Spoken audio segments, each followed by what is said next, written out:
Fala, rapaziada. Chutes na área aqui. Galera, bora continuar aqui nossas aulas do curso aqui básico de Java SE. Bora lá para nossa sexta aula. Hoje a gente vai falar um pouquinho sobre modificadores de acesso. Na verdade, não vou falar todos, vou falar dos dois principais aqui, que é o Private e o Public. Depois a gente vai falar de outros. E vamos falar também sobre construtores aqui das classes. Bora lá. Então, como disse, o modificador de acesso que a gente vai falar hoje é sobre o Private e sobre o Public. Vamos falar sobre esses modificadores em classes, atributos e métodos. Vamos começar aqui com uma breve explicação desses modificadores de acesso em classe. Vamos lá para o código. Já estou com um projeto criado aqui já, naquele padrão que a gente já fez. Eu só criei um novo package, coloquei uma nova classe main. E para iniciarmos isso aqui, lembra que na aula anterior, em aulas anteriores, eu havia falado que um arquivo Java só pode ter apenas uma classe pública.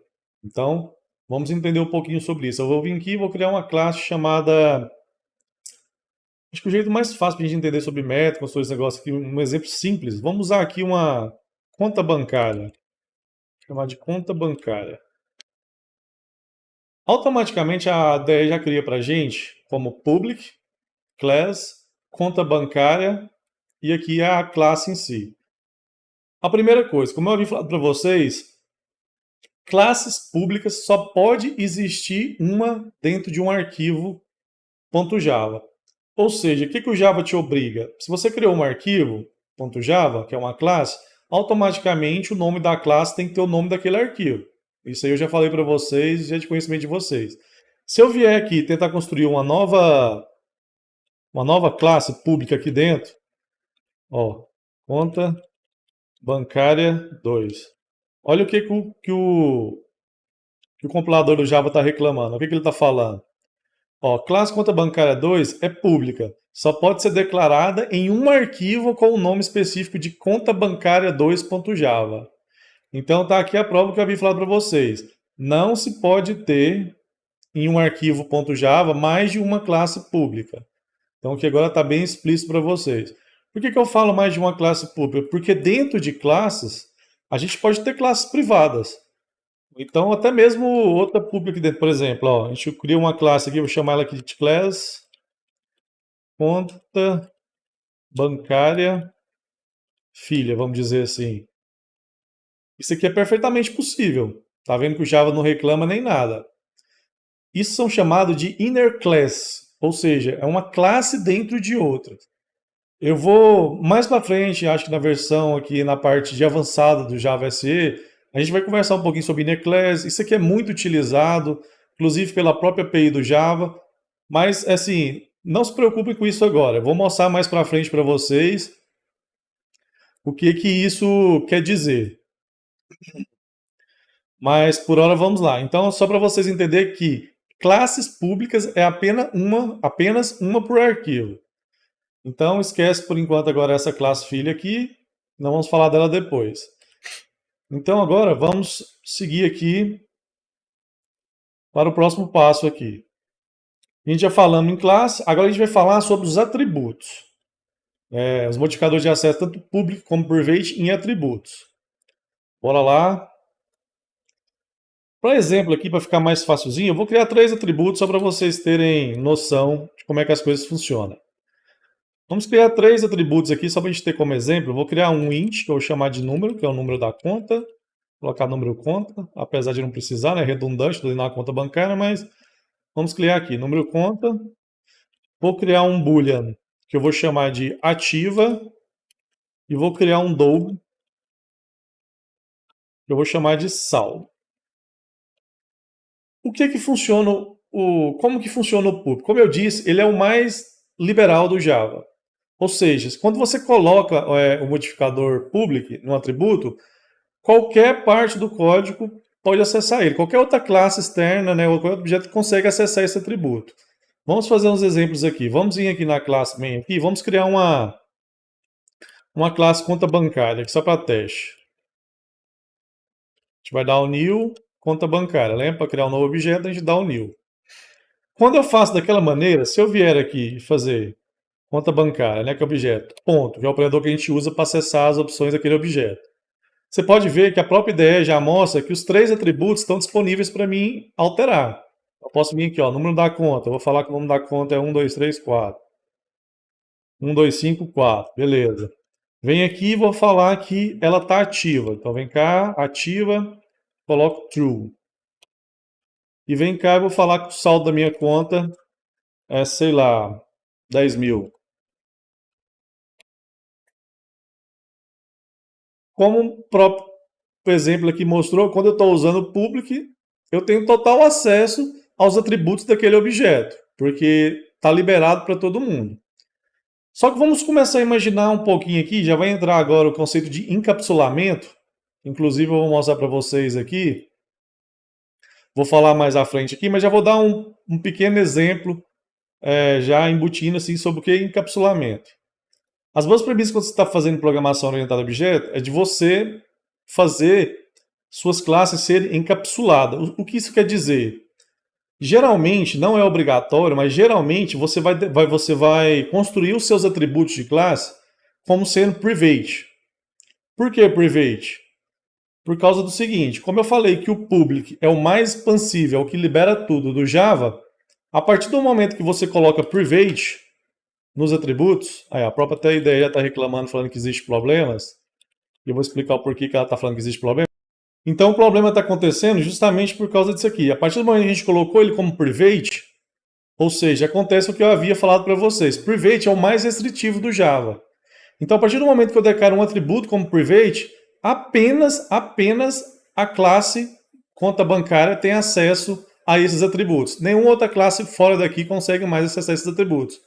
Por isso que a ideia está colocando que tem um problema. Por quê? Porque aqui no main, quando a gente criou o objeto, eu estava acessando diretamente esses atributos. E isso não pode acontecer. Por isso que a ideia está mostrando. Porque a partir do momento que eu coloquei private, acabou. Sumiu para mim, eu não consigo mais ter visibilidade disso daqui. Então, essa é a diferença para atributos entre private e public. Ou seja, public eu libero totalmente o acesso, private eu barro o acesso. Então, quando a gente vai falar sobre encapsulamento, que a gente vai falar um pouquinho mais aqui à frente, aqui, ó, é justamente isso. O encapsulamento, você está programando orientado a objeto, não é, apesar de não ser um padrão, não ser obrigatório, mas é costumais usar da seguinte maneira. Os atributos, você sempre deixa ele privado. Por quê? Porque quem tem acesso, quem faz, quem modifica aqueles valores, só pode ser a classe em si. Esse é o princípio do encapsulamento. Então, geralmente, como eu falei novamente, não é uma regra, não é obrigatório, mas geralmente os seus atributos vão ser declarados como privado. Geralmente, não é regra. Pode ter casos assim, muito específicos, talvez você possa colocar em público, mas geralmente vão ser todos privados. Mas aí, beleza, colocando tudo privado aqui. E aí, como é que vai funcionar então? Agora está privado, eu não consigo ter acesso mais. Beleza. Aí que entra também os modificadores de acesso na parte de métodos. E é o que a gente vai ver agora justamente o seguinte. Faz sentido, pensa você como se você fosse uma conta bancária, faz sentido eu chegar aqui e modificar diretamente meu saldo? Colocar que eu tenho 10 mil de saldo, colocar que eu tenho 10 milhões, ou então colocar que o meu saldo é negativo? Não faz. Então isso aqui já te deixa claro que o princípio de encapsulamento, se você for analisar mais a fundo, é uma coisa lógica. Beleza, mas aí coloquei tudo, agora eu não consigo ter acesso. Mas e aí, vai ficar inútil agora? Como é que eu vou fazer para lidar com aqueles dados? E aí, nesse momento que a gente entra com os métodos. Então, quando a gente falou do princípio lá do encapsulamento, eu mostrei para vocês, para ter fechado aqui, que a gente fala um pouco sobre getters e setters. É justamente o que a gente vai usar agora para conseguir acessar esses métodos. Eu vou fazer para o primeiro aqui manual e depois eu vou mostrar como é que faz isso pela IDE, porque as IDE ajudam a gente com isso. Mas vamos fazer. Como é que eu fazeria, então, para acessar essa conta? Tanto para poder pegar o valor que está nela, ou para poder modificar o valor que está nela, já que eu não posso acessar o atributo diretamente. A gente criaria um método. Primeiro, já vou começar ele como público, para vocês entenderem. O tipo de retorno, que é o padrão que a gente estudou naquela aula de assinatura de métodos, que é o tipo de retorno dele. No caso, é um int. E por padrão, quando trabalhamos aí com getters e setters, o Java segue, já é um padrão do Java que segue a seguinte nomenclatura. Com exceção do, vou falar do jeito que faz aqui agora, com exceção do boolean, que eu vou explicar agora o que é do boolean. Para todos os outros, você sempre vai usar antes. Quando você quiser criar o get, você vai usar get. Aí a própria ideia já está me ajudando. O nome do atributo seguindo aquele padrão de método que eu já tinha falado anteriormente, nomenclatura. A primeira letra minúscula, a primeira palavra, as outras palavras que tiver, a primeira letra sempre vão ser em maiúsculo. Então é justamente o que a ideia está me mostrando. Eu vou colocar public, porque eu quero que esse método seja acessível por qualquer um, porque agora é ele que vai me retornar o valor dessa conta. O tipo de retorno, get o nome do atributo, com a primeira letra dele já em maiúsculo, abre e fecha parênteses. Uma observação, get nunca vai ter parâmetro. Get sempre é sem parâmetro, porque você só vai retornar o valor que existe ali dentro. E aqui dentro a gente coloca um return diz, que é o operador diz para poder acessar uma propriedade dentro dessa classe, a gente já tinha estudado também. Você coloca return diz ponto número de conta. A partir desse momento, você não consegue alterar esse número de conta fora daqui, mas você consegue agora já obter o valor dela. Beleza, mas e agora? Como é que eu altero? Porque continua inútil ainda, né? Eu não posso ter... Para esse exemplo aqui em si, continua totalmente inútil eu criar um atributo número de conta e não ter como eu setar essa conta. A gente vai ver outras maneiras de setar isso, mas eu vou mostrar aqui por enquanto. Então, nesse caso, a gente usaria o que a gente chama de setters. E o que funciona o setter? O setter, ele vai colocar... A gente vai colocar a visibilidade pública de novo, que a gente está estudando sobre isso, e eu vou explicar o porquê que está sendo público, apesar que vocês já devem ter já inferido isso, né? Porque se eu colocasse private, ia continuar a mesma coisa, eu não teria acesso. Então eu coloco público. O tipo de retorno do set é void, porque ele não vai retornar nada. Set serve pura e simplesmente para setar um valor naquele atributo que você escolheu. Então vem cá, coloco public void, set, e aí a própria ideia já está me ajudando. Nome do atributo com a primeira letra já em maiúscula, o padrão que a gente já conhece para poder criação de nomes de método. Então coloca, e aí sim no setter ele vai receber um parâmetro, que aí o parâmetro tem que ser obviamente do mesmo tipo do atributo que a gente quer modificar. Então eu vou colocar int número conta, abre e fecha. Aí nesse momento eu coloco diz.número conta, recebe número conta. Então esse é o princípio do encapsulamento. Como eu coloquei tudo privado ali, está encapsulado ali naquela classe, não é para ninguém mais de fora daqui mexer, eu vou e crio os getters e setters, que aí eu dou essa possibilidade deles mexer. Beleza. Agora sobre a parte de criar esses getters e setters através da IDE, só para quem está seguindo aqui utilizando a IntelliJ IDEA. Vocês vão colocar o Alt, Insert, vai aparecer esse menuzinho. Nesse menuzinho vocês vêm aqui ó, em Getter and Setters, segura o Shift, que como tem mais de um atributo, ele só vem marcado o primeiro, que é o que está em azul. Eu seguro o Shift e aperto para baixo, ele selecionou os dois outros restantes. Você vai e clica daí em OK. Você pode ver que ele gerou os outros getter e setter. Aí a particularidade que tinha do Boolean, eu vou mostrar para vocês aqui agora. Vocês poderiam vir aqui e usar get. Não tem problema. Você pode ver que continua aqui ainda, mostrando que esse atributo está sendo recuperado. Só que o que acontece?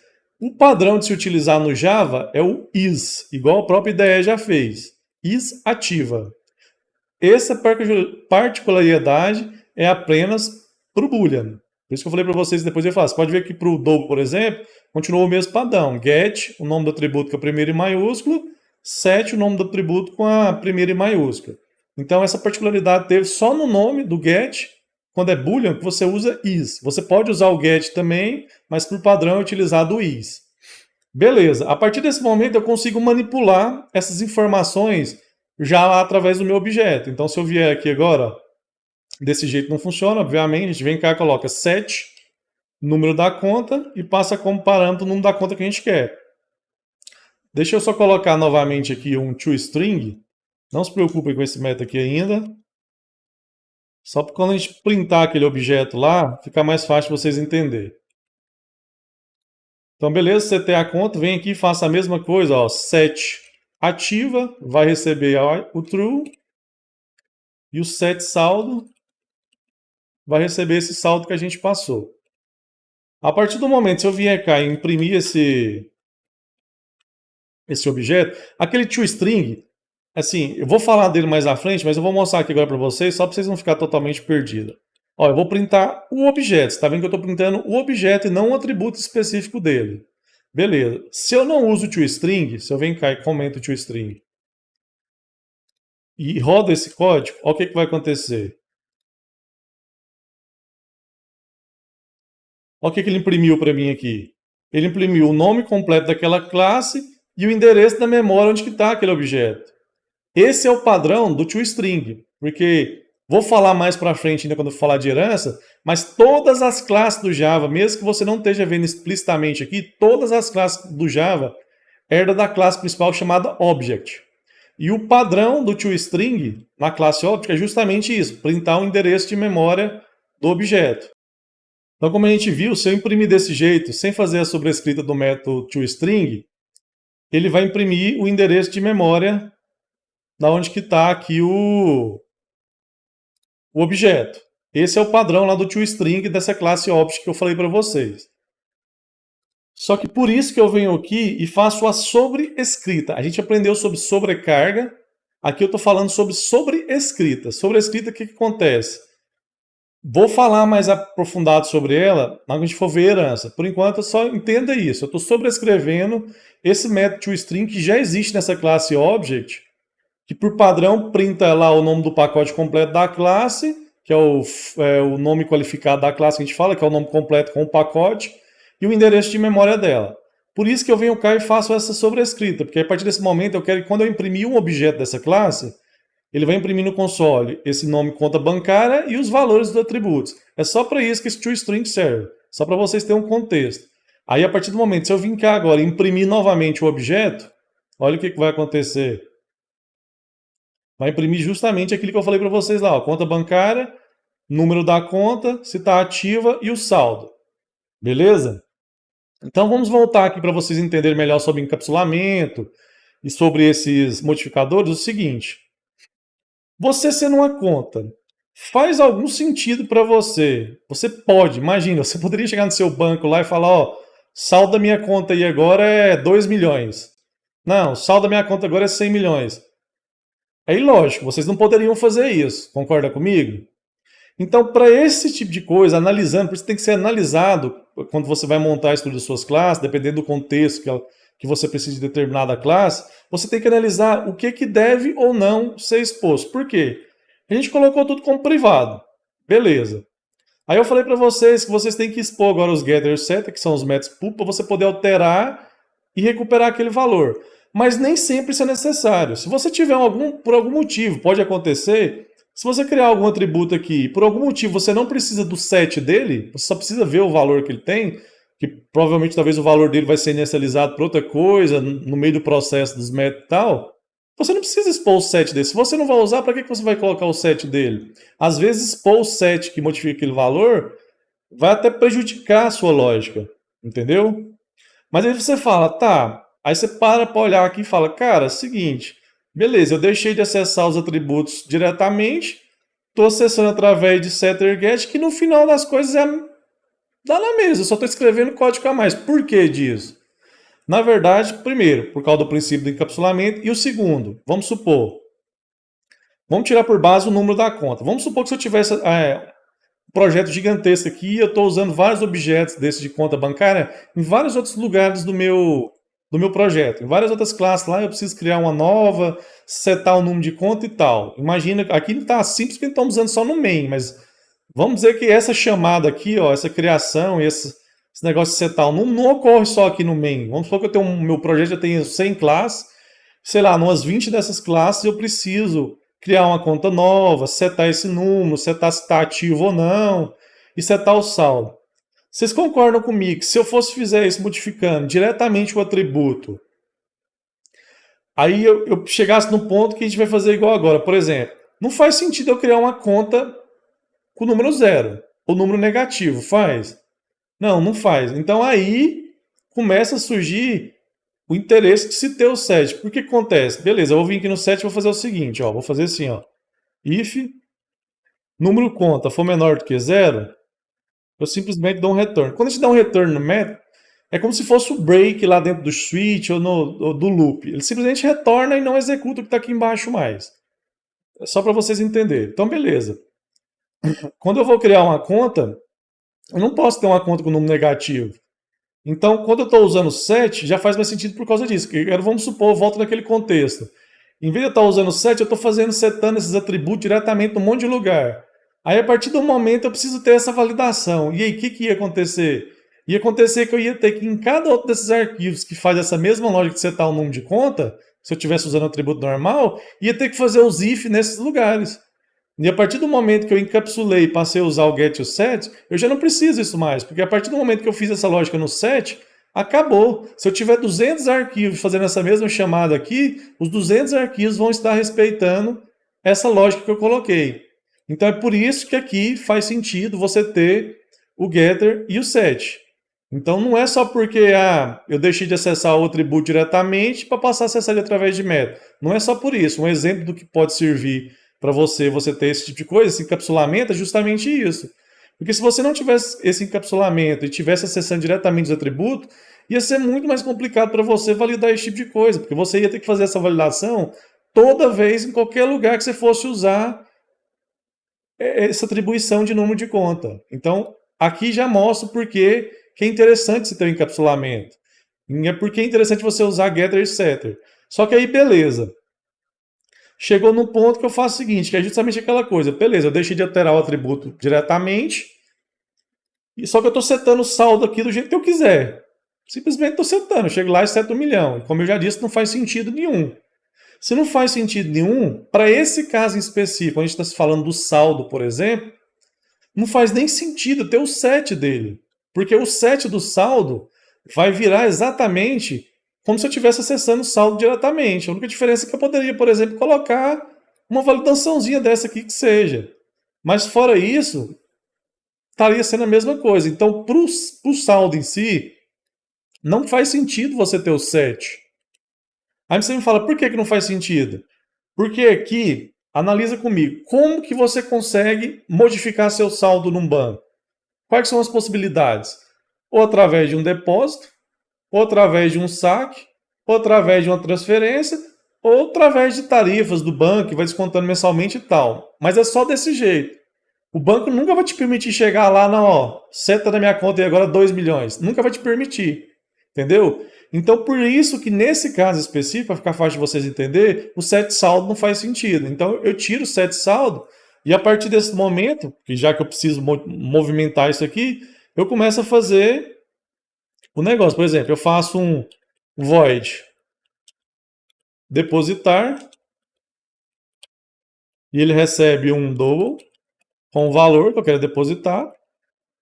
Aí aqui poderia ter, como é só depositar, não vou nem colocar regra de 9, vai ser simplesão, ele vai pegar o diz.saldo mais igual ao valor. Ou seja, é isso que depositar faz. Eu quero ter R$ 1.000 na minha conta, estou com dinheiro aqui, vou lá e deposito. O que vai acontecer? Vai pegar o que já existe saldo lá e vai somar com o depósito. É simplesinho, não tem mais nada para fazer. Beleza, com depositar, então eu consegui colocar o dinheiro na conta, o que faz sentido. Agora vamos para uma outra funcionalidade que deve existir, né? Outra ação que deve existir na conta, que é o sacar. Não vou entrar em exemplo de transferir nem nada, mas falei que existe só para vocês entenderem o contexto geral. Então vamos fazer só o sacar aqui. Então, para me sacar, o que eu preciso fazer? Eu passo o valor que eu quero sacar. Eu venho aqui e faço dobro valor. Aí aqui sim faz sentido ter algumas regras. Por quê? Se eu quisesse aprimorar, vamos supor que essa é uma conta que não tem cheque especial, que é aquele dinheiro extra, entre aspas, que o banco deixa para você lá, que se você não tiver saldo em conta, você vai usar aquele dinheiro e o banco vai te cobrir juros. Vamos supor que essa conta, nesse exemplo nosso, não tem isso. Então, se ela não tem isso, eu tenho que vir cá e fazer uma regra de negócio, que é o seguinte. Eu tenho que ver o seguinte. Se diz.saldo for menor do que o valor que eu quero sacar, eu não vou sacar nada. Não posso sacar. Como é que faz? Tem como. Vai ficar negativo. Como ele não tem cheque especial, não vai deixar ele sacar. Só se ele tiver isso e passar por essas condições, que eu viria aqui e faria o diz.saldo menos igual valor. Então agora vocês conseguiram entender por que no saldo não foi interessante usar o set? Por causa disso. Agora, por exemplo, o get. Por que faz sentido o get? Porque é uma ação de leitura. Isso não vai modificar a sua variável. Isso não vai influenciar em nada. É como se você fosse lá no caixa eletrônico e pedisse para ver o saldo da sua conta. Então, por isso que para o saldo, o get saldo faz sentido, entendeu? Agora, já para o que vai movimentar, porque vai modificar aquela variável, já não fazia sentido o set por causa disso. Porque eu tenho sempre que analisar essas questões. Então, para esse contexto que a gente usou aqui de uma conta bancária, faz mais sentido eu ter quais ações? Ações de depositar, que é o que vai fazer crescer valor naquele saldo meu, e a ação de sacar, que é o que vai decrementar meu valor de saldo. Então, e aí beleza, a gente usou esses dois atributos, usou público para os métodos todos. Não vou criar um exemplo complexo aqui, mas o que eu poderia simplesmente vir aqui e colocar um private. Não vai dar erro nenhum. A única diferença quando eu coloco private é isso aqui, ó. Como não tem um set saldo mais, né, eu vou colocar aqui o depositar. Tá vendo que agora funciona. Depositar nada mais é do que aquilo que a gente fez lá. Agora eu vou mostrar para vocês o resultado. Mas sobre aquele método que ficou privado, acontece o seguinte com ele, que é justamente o que acontece com o atributo. Se eu coloquei o método privado, ele só vai ser acessível lá dentro. Então, se eu colocar aqui, ó, conta bancária ponto, você pode ver que não aparece, ó, CB ponto. Você pode ver que aparece, ó, o depositar, mas o sacar não aparece, justamente porque ele é privado. Então, não vou fazer mais exemplos, mas o private para meta é exatamente a mesma coisa de atributo. Como eu coloquei private, o único lugar que eu posso acessar ele é aqui, ó. Se eu viesse aqui e desse um ponto sacar, você pode ver que ele está disponível para mim. Mas por quê? Porque eu estou dentro da classe. Ele só é acessível aqui dentro. Entendeu? Então, bora voltar ele aqui para o public. Só para vocês terem a noção. Beleza. Vamos fazer novamente aqui. Eu vou dar um print antes de depositar. Só para vocês verem o valor que vai estar. Porque, como eu falei para vocês, atributos, o Java inicializa automaticamente. Então, quando a gente executar, ele vai estar com o quê? Com o número da conta que a gente passou, com ativa true e o saldo zero. Por quê? Porque agora a gente não está modificando o saldo mais. Beleza. Como a gente criou esse método depositar, se eu rodar agora novamente, você pode ver que o saldo agora vai ficar com o valor, obviamente, que eu coloquei aqui. Se eu mandar executar, ó, saldo de 10 mil. E a mesma coisa acontece para sacar. Agora eu posso simplesmente vir aqui, ponto sacar, quero sacar R$500 na minha conta. Obviamente, qual que vai ter o valor final? 9.500. Tá aqui, 9.500. Aí, novamente, eu falo, por que a importância de se ter o encapsulamento? Por que eu sempre falo para vocês? Por padrão daqui para frente, por padrão não. Geralmente, o pessoal recomenda, é bom você fazer daqui para frente, seus atributos todos private. Encapsula eles ali dentro. Por quê? Porque qualquer coisa, qualquer regra de negócio mais especial que exista, para alterar qualquer um daqueles lá, você vai usar ou no setter, ou então em métodos, igual eu fiz aqui do saldo, depositar e sacar nesse exemplo. Então, é aqui dentro da própria classe que tem que ter essas regras de validação ou qualquer outra regra de negócio que exista. Se você tiver, por exemplo, uma conta bancária, qualquer regra de negócio no meu sistema que envolva uma conta de bancária tem que estar aqui dentro dela. Esse é o princípio. É por isso que se tem objetos, que você coloca pedaços de código, você cria aplicações de pedaços de código para resolver problemas específicos.